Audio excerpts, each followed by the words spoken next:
अस्सलामुअलैकुम वरहमतुल्लाहि वबरकातुहू।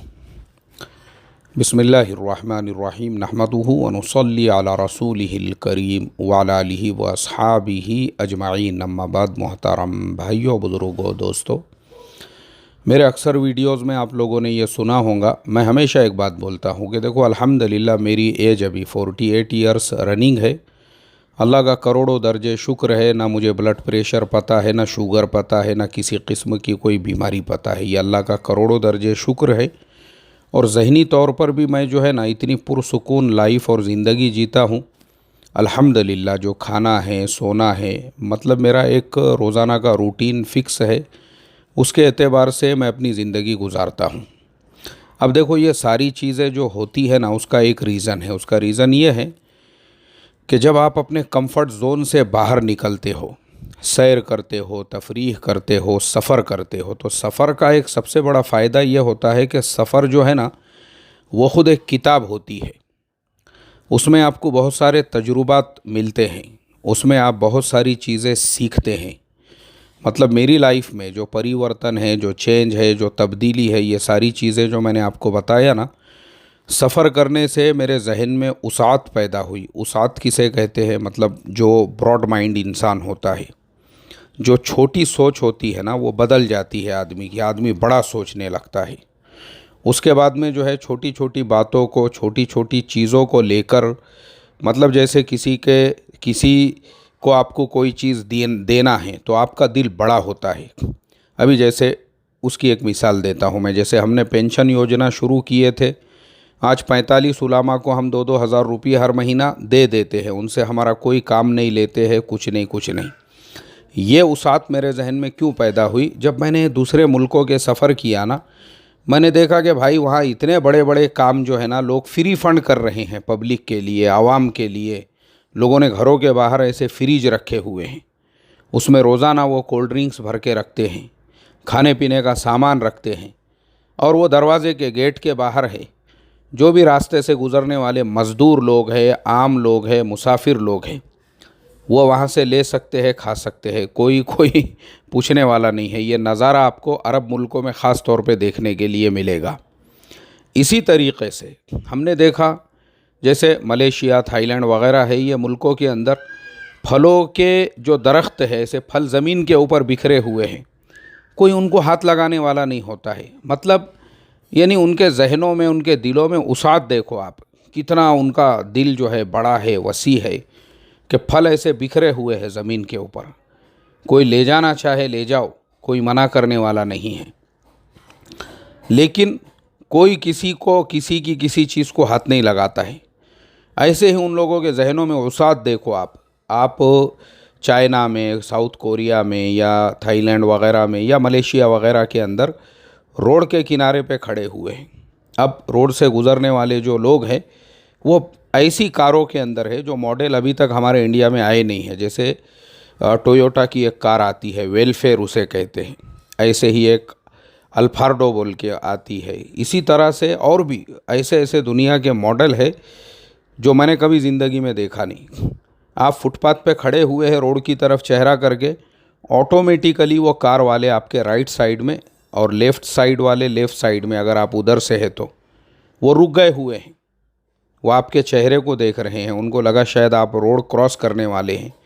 मतलब हमारे मुल्क में हम देखते हैं कि एक आदमी भाड़े का, किराए का रिक्शा चलाने वाला है, तो उसके अंदर भी इतना घमंड, इतना तकब्बुर, इतना एटीट्यूड जो है ना, वो ऐसा कूट कूट के भरा हुआ होता है। हर रास्ते से चलने वालों से झगड़े चालू है, हर 2 ड्राइवरों के बीच में झगड़े चालू है, हर सिग्नल के ऊपर हमारे यहाँ पे झगड़े चालू है।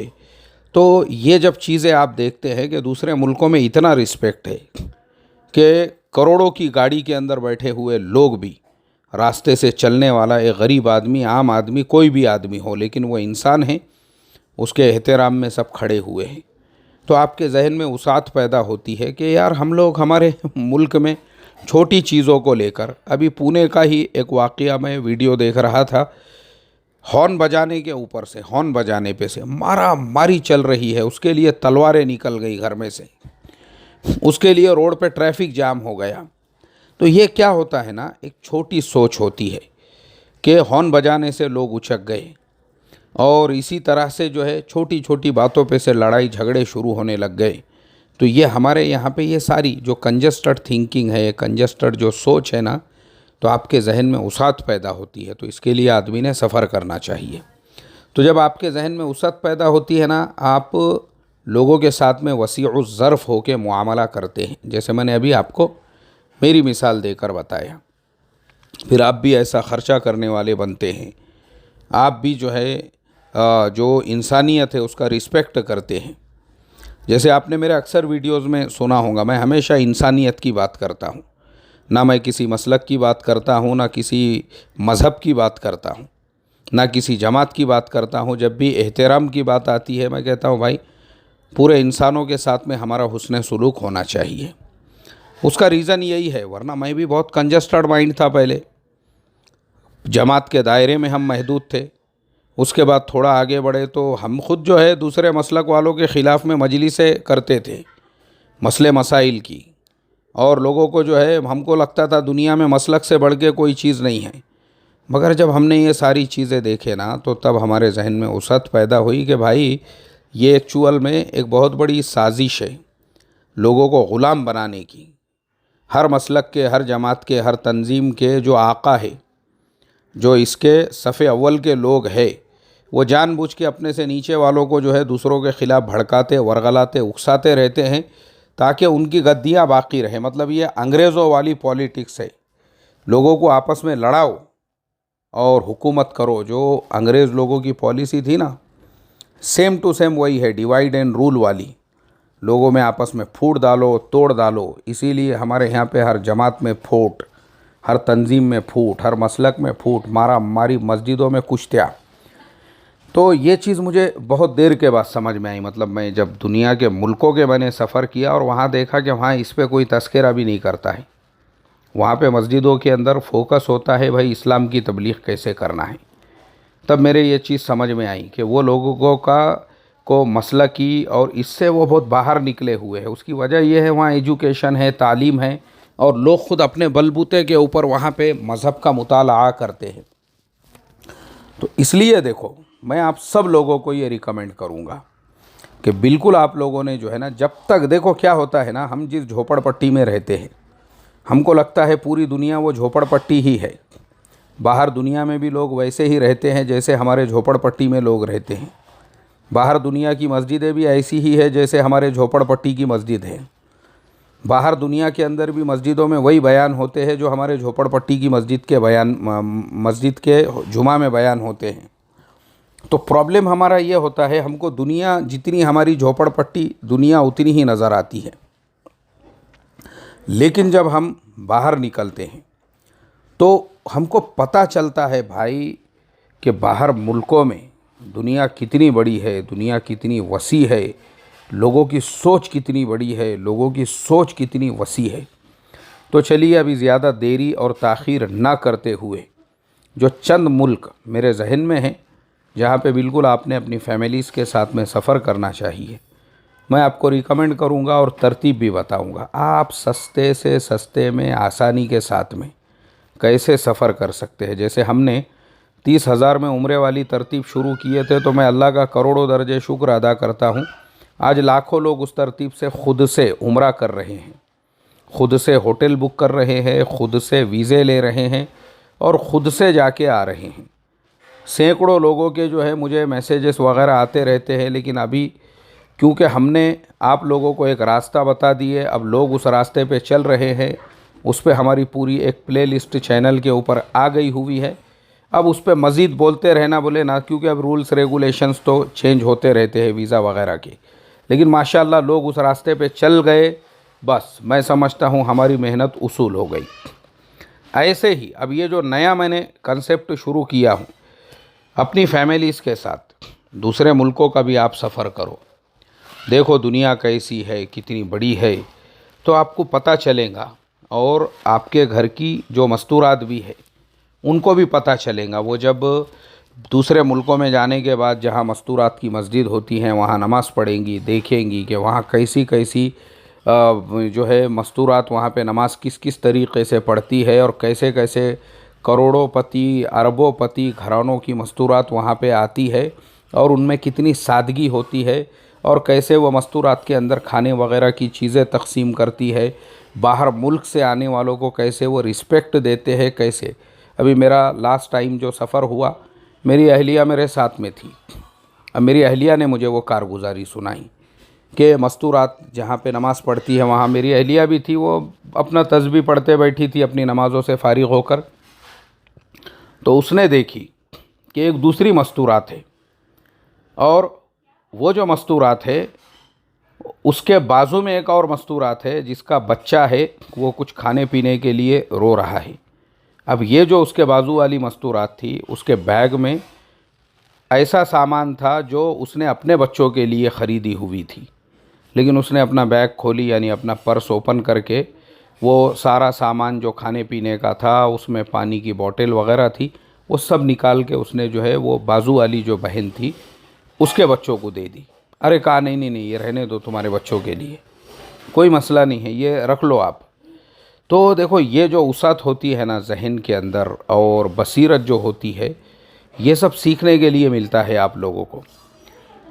तो चलिए अब हम आते हैं मेन टॉपिक के ऊपर। तो आप अपनी फैमिली के साथ जब ऐसा सफ़र करते हो तो देखो हमारे अतराफ़ में बहुत सारे मुल्क हैं।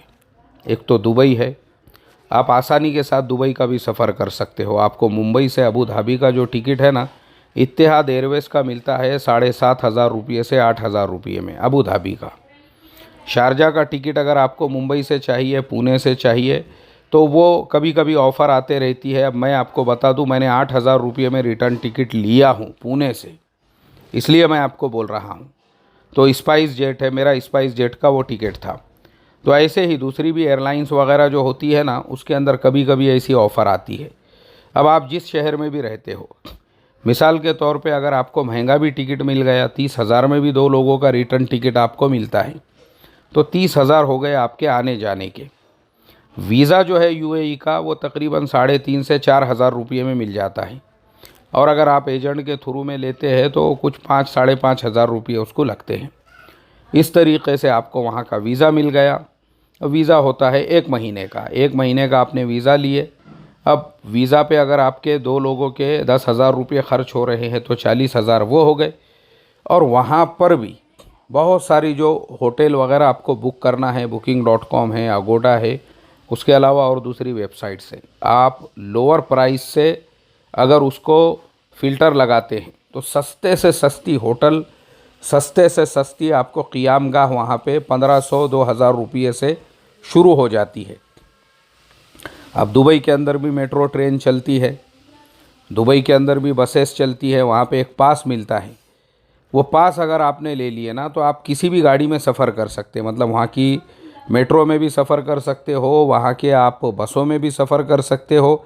ये वहाँ पे जो पब्लिक ट्रांसपोर्ट की फैसिलिटी है, सहूलत है, माशाल्लाह ये एक बहुत बड़ी नेमत है।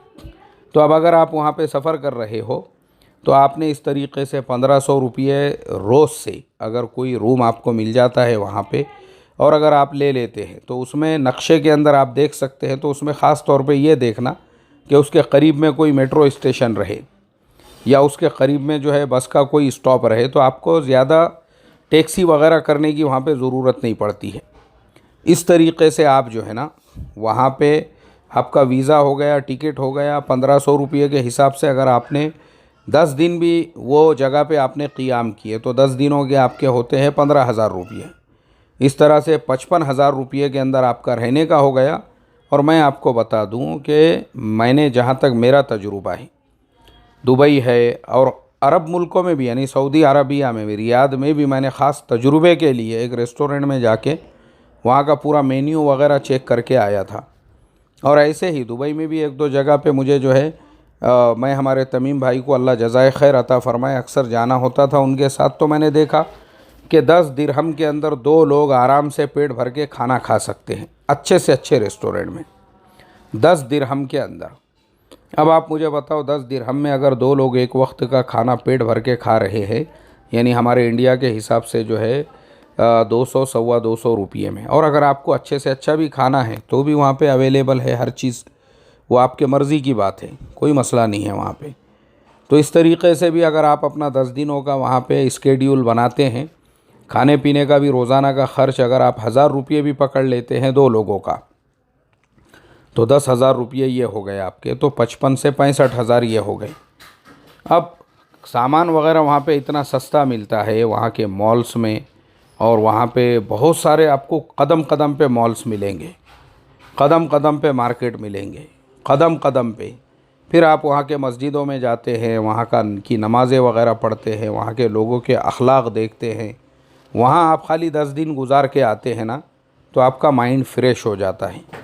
आपको पता चलता है अपने यहाँ की झोपड़पट्टी में और वहाँ के लाइफ स्टाइल में कितना फ़र्क है। हमारे यहाँ के झोपड़पट्टी वाले इस्लाम में, और झोपड़पट्टी वाले बयानात में, और झोपड़पट्टी वाले क़िस्से कहानियों में, और वहाँ का जो रियल ओरिजिनल जो इस्लाम है मस्जिदों के अंदर, वह जब आपको देखने के लिए मिलता है तो आपको पता चलता है कि भाई कितना फ़र्क है। ऐसे ही आप सऊदी अरबिया भी अगर उम्रे के लिए जा रहे हो ना, तो मक्कतुल मुकर्रमा और मदीना मुनव्वरा के अलावा भी सऊदी अरबिया है। बाहर निकलो, आप खैबर का सफ़र करो, उसके अलावा बदर का सफ़र करो। और कैसा करोगे? अब क्या होता है, टूर एंड ट्रैवल से जब आदमी जाता है ना, तो वो उसको पाबंदी करना पड़ती है हर चीज़ की। जो आपका टूर वाला बोलेगा वही आपको करना पड़ता है।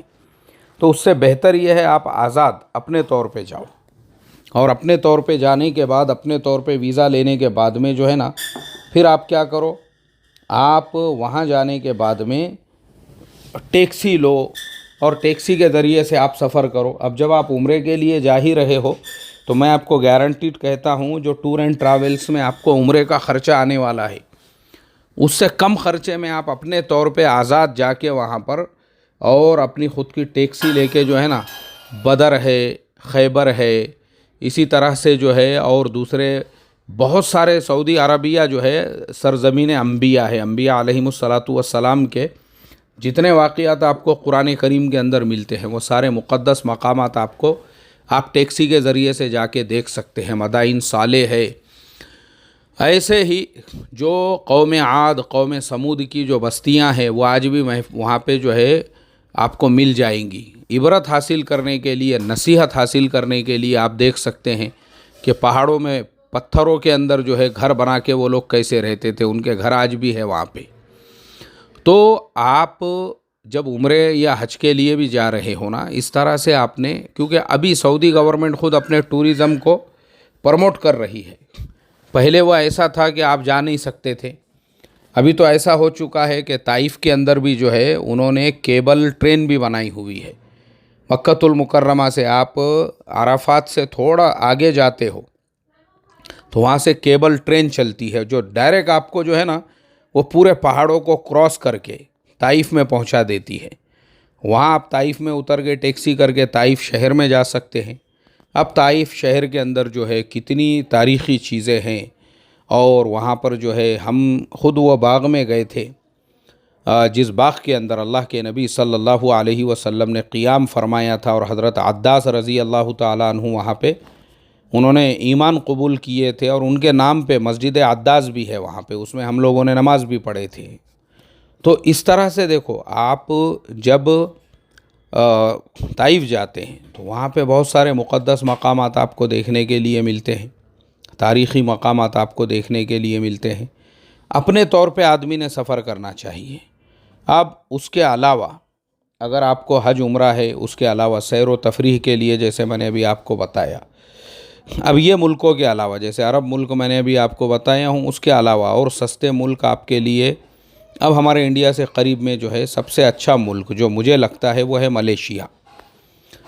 हमारे यहाँ से एकदम आपको एयर एशिया की फ़्लाइट मिलती है, लेकिन एयर एशिया में मसला ये होता है कि आप ज़्यादा सामान, अच्छा पहले से अगर आपने बुकिंग में उसको कर दिए तो वो कुछ 1300 रुपये ज़्यादा लगते हैं टिकट में, तो उसके अंदर आप जो है ना लगेज भी ले जा सकते हो। तो आपको टिकट के हिसाब से तो अहमदाबाद है, हैदराबाद है, चेन्नई है, इसी तरह से कोची वगैरह से एयर एशिया की फ़्लाइट्स चलती है कोलालमपुर के लिए, वो सस्ती होती है। मुंबई से जो चलती है वो बहुत महंगी होती है। तो इसके लिए ये शहरों से चलने वाली आप जो है फ़्लाइट बुक कर सकते हो, तो आपको सस्ते से सस्ती गिरती है वो। 4-5 हज़ार रुपये में आपका एक तरफ का टिकट हो जाता है। यानी दोनों साइड से भी अगर आप देखोगे तो सेम वही तरतीब होंगी 10,000 वाली। और सेम टू सेम मलेशिया में भी ऐसा ही है। जैसे ही आप एयरपोर्ट के ऊपर लैंड करते हो, गवर्नमेंट की बस चलती है और वो बस जो है आपसे सिर्फ 10 रिंगिट लेती है शहर में जाने के। जो सिटी सेंटर है, सिटी सेंटर उन्होंने इतना बेहतरीन बनाया हुआ है, पूरे शहर के अंदर वहाँ पे भी अलग अलग लाइन की ट्रेनें चलती है। एसआरटी चलती है, एमआरटी चलती है, और सारी ट्रेनें ज़मीन से नीचे वाली और फ्लाई ओवर से चलने वाली सारी ट्रेनें, उसके अलावा भी और भी बहुत सारी रैपिडो ट्रेन वगैरह वगैरह बहुत सारी चलती है। बस स्टैंड वो ऐसा कई फ्लोर का है सिटी सेंटर, उसके हर फ्लोर के ऊपर एक अलग स्टेशन बना हुआ है। वहीं पर जो है ना एयरपोर्ट से जाने आने की भी ट्रेन आपको मिल जाती है। अब आप चले गए वहाँ पे, उसी एरिया के अंदर, यानी जो सिटी सेंटर है उसके बाजू में ही लिटिल इंडिया है, जहाँ पे हमारे बहुत सारे इंडियन होटलें, इंडियन रेस्टोरेंट्स वगैरह आपको मिल जाते हैं। लेकिन वो एरिया महंगा बहुत है, ये भी मैं आपको बता दूं, रहने के लिए ख़ास तौर पे। तो अगर आप 2,000 रुपये तो समझो वहाँ पे बेहतरीन से बेहतरीन आपको वहाँ पे रूम मिल जाता है 2,000 रुपये में, इंडिया के हिसाब से, यानी 100 रिंगिट में। तो अगर 2,000 में आप 2 लोगों के लिए करना चाहते हैं तो बहुत अच्छी बात है। नहीं तो जो जामे मस्जिद है और उसके सामने भी पूरा इंडियन वहाँ पे इंडियन मस्जिद भी है, मस्जिद इंडिया, और उसके अतराफ़ में भी एरिया है, तो वो इससे थोड़ा सस्ता है। वहाँ पे आपको 1,000 रुपये में, 1,200 रुपये में रूम मिलता है। तो वो भी एक एरिया है, ये भी है। लेकिन यहाँ से आपको वहाँ तक जाना पड़ता है, मगर कुछ प्रॉब्लम नहीं है, वहाँ पे रास्ते सस्ते रेस्टोरेंट वगैरह भी है।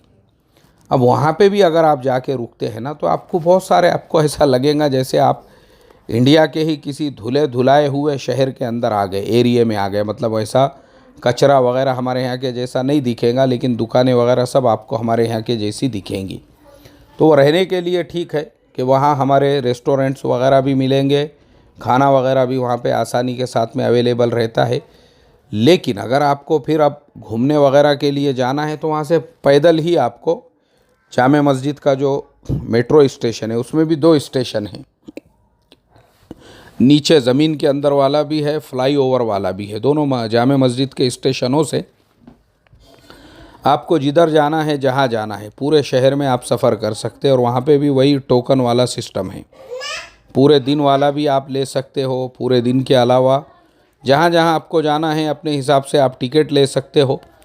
अब आप जब मलेशिया जाते हो ना, तो वहाँ पर भी आप जो वहाँ के लोगों का लाइफ स्टाइल देखते हो, स्टैंडर्ड ऑफ लिविंग देखते हो। और ख़ाली कुआलालंपुर शहर नहीं, अब आप ऐसी तरतीब बनाएं कि भाई 2-4 दिन आपको कुआलालंपुर शहर ही पूरा घूमने के लिए 1-2-4 दिन लग जाते हैं। मस्जिद नेगारा है वहाँ पे, इसी तरह से मस्जिद सलाहुद्दीन है, जो वहाँ का जो कैपिटल है, यानी वहाँ का जो पार्लियामेंट वगैरह है, वो पूरा उसी एरिया के अंदर है। लोग ख़ास तौर पे दूर दूर से जाते हैं वो मस्जिद देखने के लिए। अब आपने ये पूरा शहर देख लिए, उसके बाद में आगे जो है मलेका नाम का एक शहर है, वहाँ आप जाइए। वहाँ पे भी एक मस्जिद सलावात है जो समंदर के बीचों बीच बनी हुई है, और उसके अलावा भी वहाँ पे बहुत सारे तारीख़ी मकामात हैं। फिर कुआलालंपुर के एकदम करीब में जो है गेंटिंग हाईलैंड है। 2 दिन रुक के अगर आप वहाँ पे आओगे तो भी आपको बहुत अच्छा लगेगा। वहाँ ख़ास तौर पे जो चाइनीज़ टूरिस्ट है वो आते हैं। उसके अलावा फिर आपको पेनांग है, उसके अलावा कैमरॉन हाईलैंड है, उसके अलावा और भी ऐसी बहुत सारी जगहें हैं। और अगर आपको वहाँ का एजुकेशनल शहर देखना है तो वह है जौहर बहरू। अब जौहर बहरू की खुसूसियत ये है, ये ख़ास तौर पे उन माँ बाप को देखना चाहिए जो अपने औलादों को, अगर उनका इंडिया में MBBS वगैरह के लिए नंबर नहीं लगता है, उनको मेडिकल कराना चाहते हैं या उनको आगे की तालीम हायर लेवल की दिलाना चाहते हैं, तो ये पूरा क्या पूरा जो शहर है ना, बहुत ही वेल डेवलप शहर है। मतलब ये सिंगापुर को बिल्कुल लक्कर है। इस वजह से यहाँ की गवर्नमेंट ने क्या किया हुआ है, ये पूरे के पूरे शहर को सिंगापुर के लेवल का, उसके टक्कर का बनाने की कोशिश की है। तो आप देखेंगे यहाँ के रोड, यहाँ के रास्ते, यहाँ की यूनिवर्सिटीज़, यहाँ के कॉलेजेस वगैरह वगैरह सब आपको एकदम ऐसे लेवल के मिलेंगे और ख़ास तौर पे उस शहर में आपको दुनिया भर के स्टूडेंट्स मिल जाएंगे जो तालीम हासिल करने के लिए, पढ़ने के लिए वहाँ पे आए हुए हैं। तो आप वो शहर भी ज़रूर देखें। तो मैं समझता हूँ 15 दिन आपके लिए काफ़ी है अगर आप फैमिली के साथ में जाना चाहते हैं।